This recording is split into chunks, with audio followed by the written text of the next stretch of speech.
É véspera de Natal de 2025, mas enquanto o mundo se prepara para o silêncio e a paz, as águas quentes do Caribe acabam de atingir o ponto de ebulição. De acordo com telegramas urgentes de notícias de última hora, recém-recebidos da Reuters e confirmados pelos correspondentes de defesa da CNN no Pentágono, a Marinha dos Estados Unidos atravessou oficialmente o Rubicão. Há menos de 4 horas, o USS Jason Dunham, um destroyer de mísseis guiados da classe Arleigh Burke, operando sob o Comando Sul, disparou tiros de advertência e abordou à força um segundo grande navio-tanque de petróleo que tentava violar a linha de bloqueio na costa da Venezuela. Isto não é um exercício, isto não é uma patrulha padrão, esta é a faísca que os analistas militares temiam há meses. Fontes da Associated Press em Washington relatam que a administração Trump acaba de emitir uma diretiva declarando uma quarentena naval total ao regime de Maduro, um movimento estranhamente reminiscente da crise dos mísseis de Cuba de 1962. Em uma resposta furiosa transmitida ao vivo pela televisão estatal, o presidente Nicolás Maduro declarou isto um ato de guerra, colocando as forças armadas venezuelanas em alerta máximo de combate. Mas a situação é muito mais perigosa do que uma disputa regional. A Al Jazeera relata que o Kremlin e Pequim emitiram imediatamente um comunicado conjunto, alertando Washington que qualquer apreensão adicional de ativos será respondida com medidas simétricas.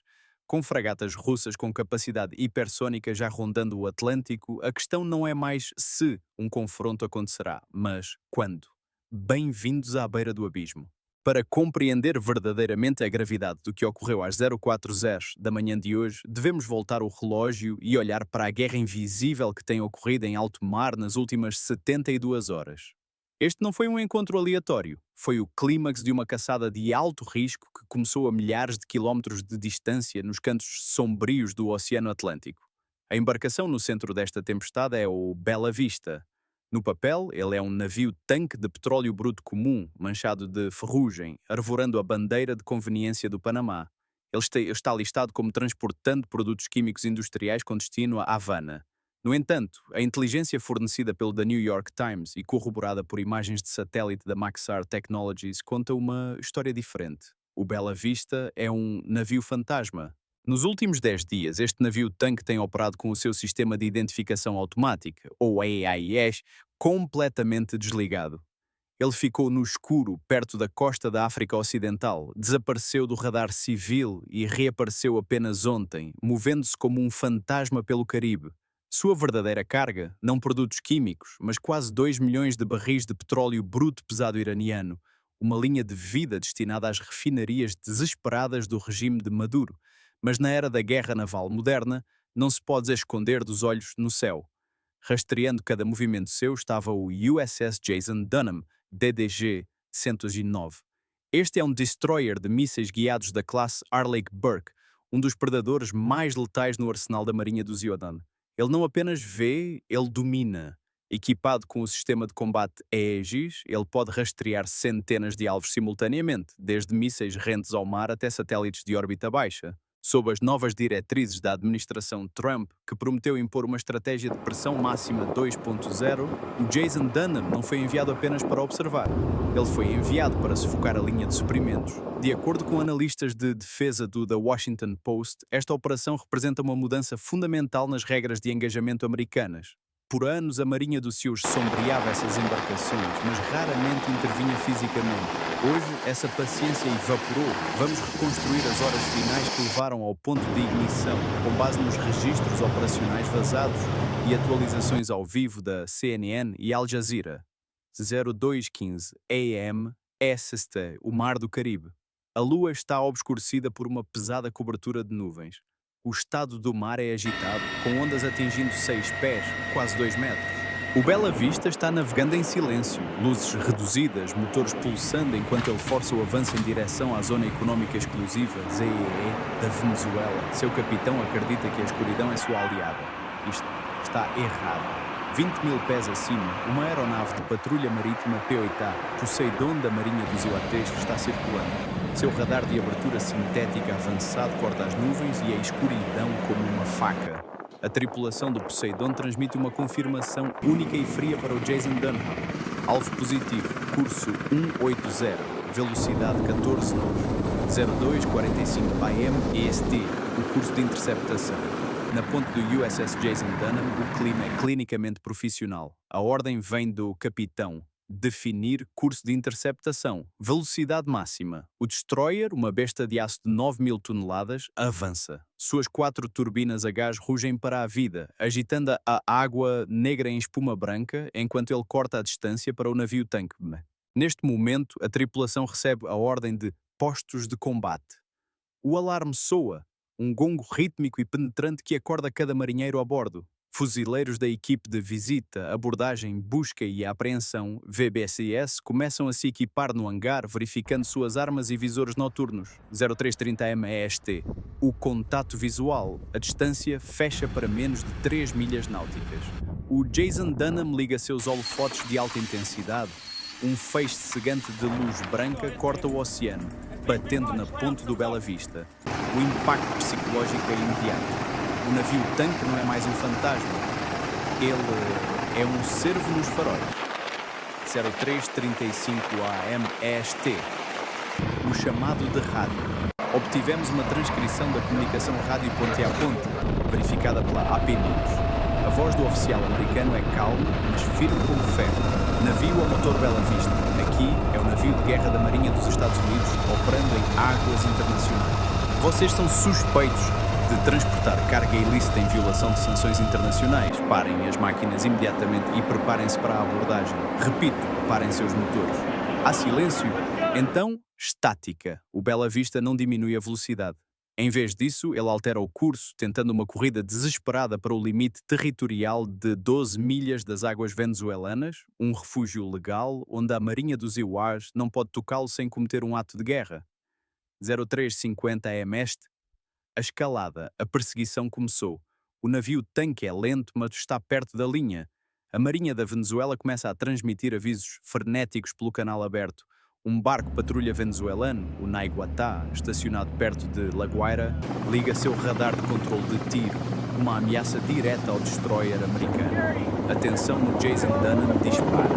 O capitão tem uma decisão de fração de segundo a tomar. Se o navio-tanque cruzar aquela linha invisível, a missão falha e os EU aparecem fracos. Se ele engajar, ele arrisca uma troca de mísseis com a Venezuela. 4. EM e Este. A travessia do Rubicão. A ordem é dada, não para destruir, mas para parar. O Jason Dunham manobra agressivamente, cortando a proa do navio-tanque. O canhão dianteiro de 5 toneladas, mas são as metralhadoras calibre .50 no lado de bordo que falam primeiro. Um fluxo de munição traçante vermelha grita através do ar noturno, ricocheteando na água a apenas alguns metros à frente da proa do navio-tanque. Estes são tiros de aviso à proa, a linguagem naval universal para para ou você morre. Simultaneamente, um helicóptero MH-60R Seahawk decola do convés do destroyer, pairando baixo sobre o navio-tanque, com o vento de seu rotor agitando o mar em um frenesi. Atiradores de elite no helicóptero apontam seus rifles para a ponte do navio-tanque. Da 415 CM Este, a rendição. A nota do motor do Bela Vista muda. A fumaça de sua chaminé engrossa à medida que os motores invertem. Ele está diminuindo a velocidade. A aposta falhou. 0430 AM EST a abordagem. 2 barcos infláveis de casco rígido RH Ibs são lançados do Jason Dunham. Eles saltam violentamente sobre as ondas, transportando 12 membros fortemente armados do destacamento de aplicação da lei da guarda costeira dos Etiobas Iwa e equipes táticas da Marinha. Enquanto eles prendem as escadas espeleológicas no casco enferrujado do navio-tanque e começam a subida, o sol ainda não nasceu, mas a paisagem geopolítica do mundo já mudou. Eles não estão apenas abordando um navio, eles estão pisando no território soberano de uma embarcação estrangeira, impondo um bloqueio que metade do mundo chama de ilegal. Quando o sol surge no horizonte, a bandeira americana está voando sobre a ponte do Bela Vista. Mas a verdadeira tempestade está apenas começando. O peso histórico. Por que este incidente específico importa tanto? Devemos lembrar o contexto fornecido pelos analistas de energia da Bloomberg. A Venezuela senta-se sobre as maiores reservas comprovadas de petróleo do mundo, mas o seu povo está passando fome. As sanções dos EUs são projetadas para cortar o fluxo de caixa do regime. Mas nos últimos 2 anos, uma frota cinzenta de navios-tanque, apoiada pela logística russa e finanças chinesas, manteve o regime vivo. A ação de hoje pela Marinha dos Eusébios é uma mensagem. A zona cinzenta está fechada. No entanto, como exploraremos na próxima sessão, a reação de Caracas foi instantânea e aterrorizante. Não estamos apenas olhando para um protesto diplomático, estamos olhando para uma mobilização de tropas. Isso nos leva à realidade no terreno. O que está acontecendo nas ruas de Caracas e dentro do Pentágono agora? Vamos levá-lo diretamente ao convés de aço do Bela Vista no momento em que os americanos assumiram o controle. De acordo com imagens de câmara de capacete vazadas obtidas pelo The Intercept, que ainda não foram oficialmente divulgadas pelo Pentágono, a atmosfera a bordo era sufocante. Enquanto o destacamento de aplicação da lei da Guarda Costeira dos Efibúzios, LGDET, subia pelos trilhos, eles não foram recebidos com resistência armada, mas com uma parede de silêncio aterrorizado. A tripulação do Bela Vista é uma mistura heterogénea de nacionalidades, principalmente marinheiros filipinos e oficiais iranianos. No vídeo, você pode ouvir a respiração pesada dos operadores americanos, o clac, clac, clac das botas nas grades de metal e os gritos de comando em inglês e espanhol. Manos arriba, mãos para cima, afastem-se dos controles. O capitão, um cidadão iraniano identificado como Capitão Farad Postami, estava junto ao leme. Ele não tentou pegar uma arma. Ele tentou pegar o fone do rádio, provavelmente tentando enviar um último sinal de socorro para Caracas. Um operador americano avança. Rápido, profissional e segura o pulso dele. Senhor, afaste-se do rádio, agora. Nesse milésimo de segundo, o navio deixou de ser uma embarcação mercante. Tornou-se uma cena de crime. Investigadores da equipe dos Ixeuxios moveram-se imediatamente para o cofre do navio. O que eles encontraram, de acordo com relatórios preliminares citados pela Fox News, não foram apenas manifestos de petróleo. Eles encontraram registros duplos, um conjunto para as autoridades portuárias e um conjunto real, detalhando transferências navio a navio no meio do Atlântico, projetadas especificamente para evitar as sanções do Tesouro dos IUR. Mas enquanto a cena no navio era um caos controlado, a cena na costa era puro pânico. O conto do pescador, a 12 milhas de distância na costa de La Guaira, a guerra não parecia uma operação tática, parecia o fim do mundo. Temos uma tradução exclusiva de uma entrevista conduzida pela Al Jazeera com um pescador local, Mateo Soares, que estava verificando suas redes antes do amanhecer. Seu pequeno barco era a única embarcação civil perto o suficiente para testemunhar o confronto. Eu vi as luzes primeiro, diz Mateo com a voz trêmula. Estava um breu total ali. De repente o oceano ficou branco, como se o sol tivesse saído da água. Então eu ouvi o som, não trovão. Era um som seco, estalado, tac, tac, tac. Eu conheço esse som. Era fogo de metralhadora. Mateo descreve ter visto a silhueta do destroyer americano contra o horizonte. Era uma montanha de aço. Movia-se tão rápido. Eu vi as balas traçantes, linhas vermelhas voando no escuro. Pensei, Deus nos salve, a invasão começou. Eu cortei minhas redes e corri para a costa. Todos no porto estavam acordando. As sirenes começaram a uivar na cidade. O testemunho de Mateo confirma um detalhe crucial que a Marinha dos Eusébios minimizou: a proximidade do engajamento com o tráfego civil. Esta era uma situação de gatilho sensível onde um tiro perdido poderia ter atingido um barco de pesca, provocando um massacre. Caracas, a cidade acorda para a guerra. Assim que o sol nasceu sobre Caracas, a notícia estourou. E estourou com força. Correspondentes da Reuters na capital relatam uma cidade à beira de um colapso nervoso. A emissora estatal VTV interrompeu a programação regular às 6h da manhã. A tela ficou vermelha, exibindo as palavras "Alerta Máxima". O ministro da Defesa, Vladimir Padrino López, apareceu na tela, ladeado por generais em uniformes de combate completos. Sua retórica não foi diplomática, foi incendiária.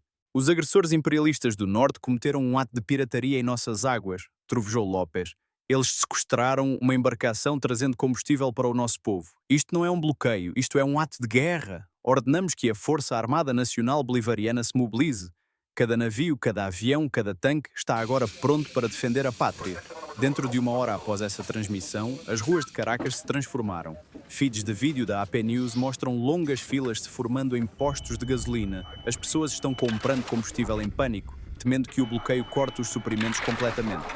Mas, mais perturbadoramente, caminhões transportando a milícia bolivariana, voluntários civis armados com rifles antigos, foram vistos se posicionando no litoral. Eles estão cavando trincheiras nas praias de La Guaira. Isso cria um cenário aterrorizante. Navy SEALs dos escos altamente treinados de um lado e milícias ideológicas armadas às pressas do outro. O cálculo frio do Pentágono. A 4.000 milhas de distância, na sala de reuniões com ar-condicionado do Pentágono, o tom não poderia ser mais diferente. Às 08h30 da manhã, o secretário de imprensa do Pentágono subiu ao pódio. Não houve gritos nem retórica sobre pátrias, apenas legalismo frio e duro. A Marinha dos Estados Unidos, declarou o secretário, conduziu uma operação de interdição marítima de rotina consistente com o direito internacional. A embarcação em questão foi sinalizada pelo Tesouro dos Seychelles por atividades ilícitas. Usamos força apropriada para garantir o cumprimento. A tripulação está segura e sendo tratada humanamente. Quando pressionado por um repórter da CNN sobre a ameaça de guerra venezuelana, a resposta do secretário foi arrepiante em sua brevidade. Monitoramos todas as ameaças na região. Sugerimos que o regime de Maduro se concentre em alimentar seu povo em vez de ameaçar a marinha mais poderosa do mundo. Mas por trás dessa fachada calma, fontes dizem ao The Washington Post que a sala de situação está agitada. Os militares do Zhezhou sabem que cutucaram a casa de marimbondos, o coringa russo e chinês. A investigação sobre este incidente toma um rumo mais sombrio quando olhamos para quem mais está envolvido. Esta manhã, a agência de notícias russa TASS divulgou uma declaração furiosa do Kremlin. Moscou não está apenas preocupada, eles estão envolvidos. Acontece que o Bela Vista estava segurado por uma firma russa. Isto é pirataria patrocinada pelo Estado, declarou o porta-voz do Ministério das Relações Exteriores da Rússia. A Rússia reserva-se o direito de proteger os seus interesses comerciais. E aqui está a peça de inteligência que deve mantê-lo acordado esta noite. A inteligência naval do ZIUA confirmou que a fragata russa Admiral Gorshkov, armada com mísseis hipersônicos Zircon, acabou de quebrar a formação de um exercício no Atlântico Norte e está navegando para o sul a toda velocidade. Simultaneamente, Pequim manifestou-se. O Ministério das Relações Exteriores da China emitiu uma declaração pedindo extrema contenção, mas o Global Times, um porta-voz do Partido Comunista Chinês, publicou um editorial há poucos minutos intitulado A Crise do Caribe 2.0, os que estão brincando com fogo. A cena agora. Enquanto falamos, o Bela Vista está sendo rebocado para o norte, provavelmente em direção a Porto Rico ou Flórida, flanqueado pelo USS Jason Dunham, mas atrás deles o horizonte está se enchendo de fumaça. Fragatas da Marinha venezuelana estão deixando o porto, navios de guerra russos estão a caminho, e nas praias da Venezuela, jovens milicianos estão olhando para o mar, dedos nos gatilhos, esperando por uma invasão que eles acreditam já ter começado. A investigação acabou. O impasse começou. Porquê agora? Porque na véspera de Natal os Estados Unidos decidiram transformar uma guerra fria diplomática em um confronto naval cinético? Para responder a isso, devemos olhar além do casco do Bela Vista, devemos olhar para a grande estratégia da Casa Branca. De acordo com o Dr. Julian Spencer, um membro sénior do Conselho de Relações Exteriores, a operação desta manhã não foi sobre petróleo, foi sobre território. A interceptação do Bela Vista é a ressurreição oficial da doutrina Monroe, argumenta Spencer em um artigo de opinião publicado há poucas horas pelo The Washington Post. Na última década, Washington assistiu à Rússia e à China colonizarem lentamente o Caribe económica e militarmente. A administração Trump decidiu que a era da tolerância acabou. Eles estão traçando uma linha na água, não mais adversários no hemisfério ocidental. Esta é uma aposta de alto risco. Ao apreender fisicamente uma embarcação, os EUAGs estão testando a determinação do eixo da resistência, a aliança informal entre Caracas, Teherã, Moscou e Pequim, o descompasso tecnológico. Porque a Rússia é a ameaça real para os espectadores do nosso canal que acompanham a tecnologia naval, é aqui que a situação se torna tecnicamente aterrorizante. A Marinha venezuelana, com suas fragatas envelhecidas, não é páreo para o USS Jason Dunham. A Marinha dos USAs poderia afundar toda a frota venezuelana em menos de 45 minutos. Mas a Venezuela não é o inimigo com o qual o Pentágono está preocupado. A verdadeira ameaça é o Admiral Gorshkov. Conforme relatado pelo Jane's Defense Weekly, esta fragata russa não é apenas um navio, é uma plataforma de lançamento para o 3BM-22 Zircon, o míssil de cruzeiro hipersônico. Analistas de guerra naval do The War Zone explicam o cenário de pesadelo. O Zircon viaja a Mach 9. Isso é 9 vezes a velocidade do som. Os atuais sistemas de defesa contra mísseis do Seychelles como o sistema Aegis no Jason Dunham, são projetados para interceptar ameaças supersônicas, não hipersônicas. Se o Gorshkov disparar, o destroyer americano pode ter menos de 60 segundos para reagir. Ele está virtualmente indefeso. Isso cria uma estratégia de assimetria. A Rússia não precisa igualar a marinha dos EUs navio por navio. Eles só precisam de um navio com uma arma que os EUs não podem parar.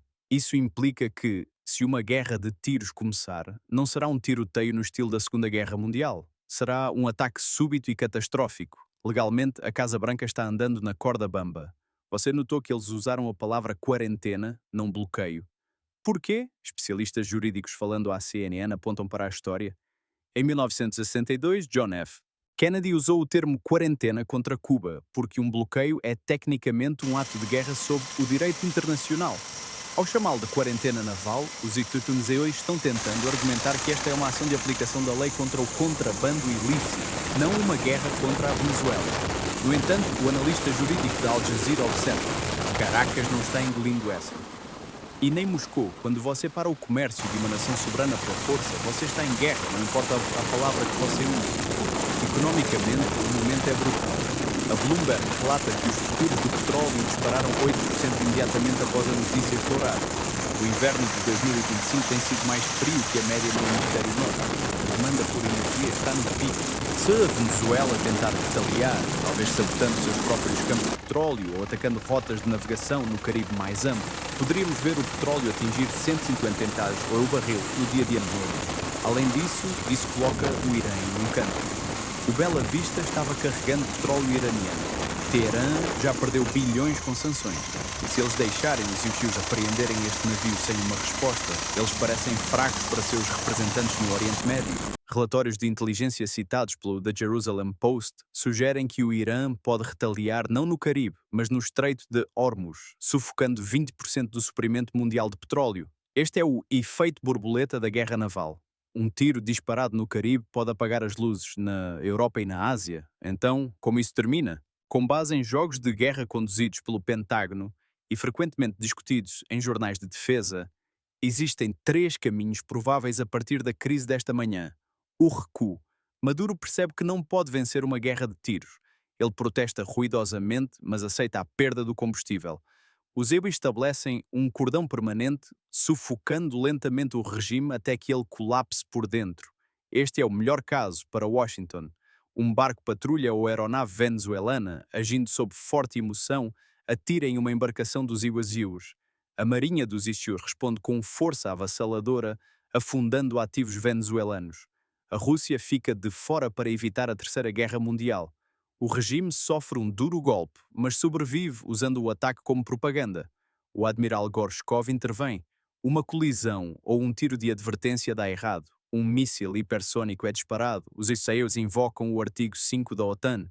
Não estamos mais falando de uma crise regional. Estamos falando de um conflito global entre potências nucleares. O veredito à apreensão do Bela Vista não é apenas uma notícia. É um sinal de que a era da zona cinzenta de guerra está evoluindo para algo muito mais preto e branco. Por anos, as nações empurraram umas às outras nas sombras. Hoje, os Estados Unidos acenderam as luzes. A questão agora é: o resto do mundo gosta do que vê? O oceano é grande, mas hoje ele parece incrivelmente pequeno. Enquanto o sol se põe sobre o Caribe nesta véspera de Natal, as águas estão escuras novamente, mas o mundo parece diferente do que parecia esta manhã. O USS Jason Dunham e o Bela Vista são apenas 2 manchas de aço em um vasto oceano, mas a linha que os conecta é um pavio que leva a cada capital da Terra. Nós frequentemente falamos sobre tecnologia neste canal. Mísseis hipersônicos, destroyers furtivos, vigilância por satélite. Nós nos maravilhamos com a engenharia, mas o dia de hoje serve como um lembrete sombrio. A tecnologia é apenas uma ferramenta. As mãos que a seguram são humanas. E a história humana é escrita em ciclos de ambição, medo e conflito.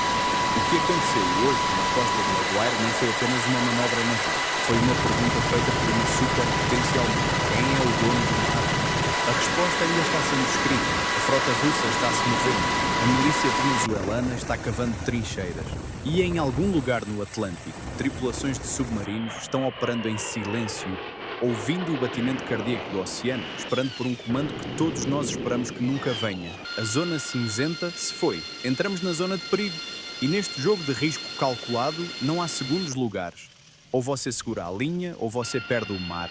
Esta situação está-se desenvolvendo a cada hora. Estamos rastreando a fragata russa Admiral Gorshkov e vamos atualizá-lo no momento em que ela entrar no Teatro do Caribe.